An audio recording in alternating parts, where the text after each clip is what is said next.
Hello and welcome to PopFlash. I'm Jack Westerman, joined by Jason Moses O'Toole, and this is everything you need to know about Counter-Strike this week.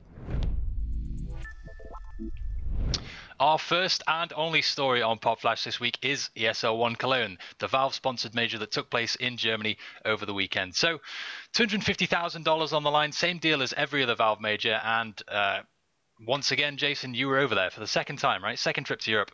Can you explain the Titan jersey to me? Yeah, it's well, funny story. The trip was awesome, but coming back, my bag got delayed, so it was on a later flight. So, luckily, with my international traveling experience, I always have like a second pair of clothes in my carry-on bag, and this was the shirt that was in there. So it's basically all I have to wear at the moment. All right, you're not just fanboying out over Titan. No, not at all. Because after all, we are impartial here on PopFlash. Yeah. So, that being said, let's move on and take a look at the group stage results, starting with groups A and B. So, over on the left in Group A, we'll see Solo Mid advanced pretty straightforward. It was a 2-0 in their two games. Over in Group B, EnYyUs came out on top, and these groups are a little bit strange. ESL had this new system where the losers got shuffled around a little bit, so we'll come back to that. But the first two teams I want to talk about, one of which is on screen, is Counterlogic Gaming and Cloud9, who are over in Group D, I believe. So the two American teams. And it didn't go too well, if that's fair to say. Cloud9 had an amazing run up until this tournament. They were trending up into like top 5 in the world. They get to the major and they absolutely bomb out. On a similar note, Counterlogic Gaming didn't do much of anything either. It's kind of like falling at the final hurdle for America here, isn't it, Moses? Yeah, it really is, especially for Cloud9. That's like a gut punch. Really, really disappointing. I know they're disappointed. Not necessarily like losing to Kingwin. That's just something that shouldn't happen for a team with not only that much talent and that much tactics and in-game leadership. That's something that really just shouldn't occur.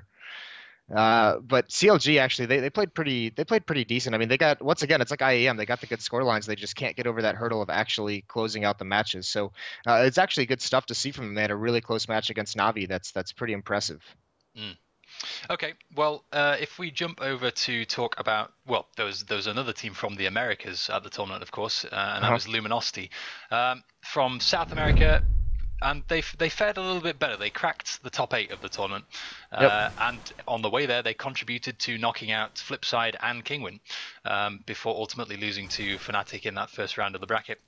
Right. Are the Brazilians likely to be happy just with getting top 8? Yeah, absolutely. Because the big thing about getting top 8 is you're automatically into the next major. So while they obviously want to win and go farther in the bracket, I mean, they're not going to be upset at all. They're in the next major automatically, so that's great. And that's another team that, much like Renegades over in Australia, they keep improving. So I would expect them to be able to do some more damage as they keep getting more experience, especially with just adding a new player in. But no reason for them to be disappointed in top 8. Okay, well, you mentioned the Australian teams there as well, which is interesting because they too didn't have a particularly good tournament. Renegades got a win over Titan, but then lost to Ninjas in Pyjamas and TSM. Immunity just flat out lost. You know, they dropped games to Kingwin and Virtus Pro. Both of these teams, the two Australian teams, have talked about moving to North America and Europe respectively. Is that the next logical step for these guys to improve? Do they need to get out of Australia? Renegades, I think so, yeah. Immunity, I don't think they're, I mean, I could be completely off base on this, but I don't think their organization has the funds or the capability, the infrastructure to send them over to live in North America or Europe. Yeah. Renegades, on the other hand, yeah, if they could get to a different region, they can get some better practice partners. I mean, it's amazing what they've done so far in that region, how isolated it is. So if they can get to another region where they can have more practice partners, that'd be the big step. But once again, they're a team much like, even like CLG. They put up some good numbers and they can put a fight to some of these teams. They just haven't been able to take that step to get over the hurdle of actually winning the match. Well, let's move on and take a look at the bracket stage here in Cologne now. So, again, as we've been saying, the top 8 teams went through. Familiar names in here: EnYyUs, Na'Vi, Solomid, NiP. Basically, the best teams in the world went through to the bracket. However, Ninjas in Pyjamas, straight off the bat, had their streak ended by Virtus Pro. Up until this point, they'd made the finals of every single major, and here they fell down. This was supposed to be a NIP roster that had taken a little break. They'd refocused. I think one of them said they were quoted as saying they've reset their goals, and yet it's their worst major performance so far. Their players are still struggling. They're not performing as a team. How much longer is it going to be before they have to make a roster change here? I think it's coming up. I think it's kind of getting scary. The big thing for me was the two losses, the TSM in the group stages, and then that Inferno versus Virtus Pro. Those were not only losses, but they were ugly. They were wide margins. Yeah. And kind of the trend in both of them was, on Cash against TSM, there was no adjustment to how their defense was getting exploited.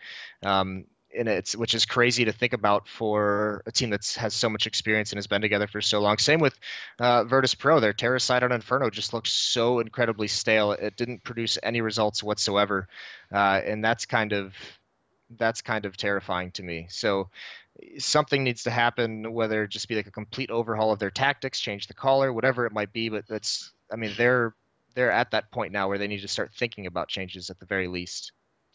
Okay, and if we jump across to the kind of next stage, the semi-final part of the bracket now, we'll talk about solo mid a little bit, because TSM, they've looked great in recent months. They were arguably the number 2 team in the world, just behind Fnatic for a long time.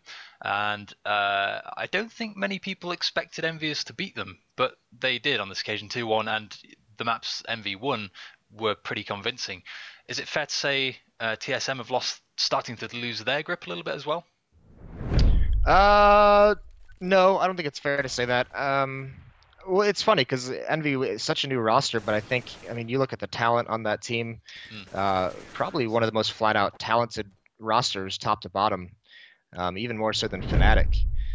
And interestingly enough, at the tournament, a lot of us analysts before it even started were just like expecting Envy to be in the finals. Like we were expecting that. Like everyone wanted to see that TSM Fnatic final just for the historical context of it and everything, and the battles those two have. But it came as no surprise to see Envy there because they're just on fire. They have that like new honeymoon period, and they played so incredibly well, and just kind of ran into that brick wall that is Fnatic.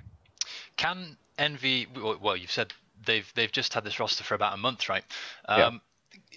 Are they anywhere close to their potential? Can they get better from here, or yeah, absolutely. Walk us through it? Yeah, no, they can definitely get better, and a lot of that is going to be just from talking to some of the guys. Is Kenny and Apex having that experience in these kind of events and these kind of situations.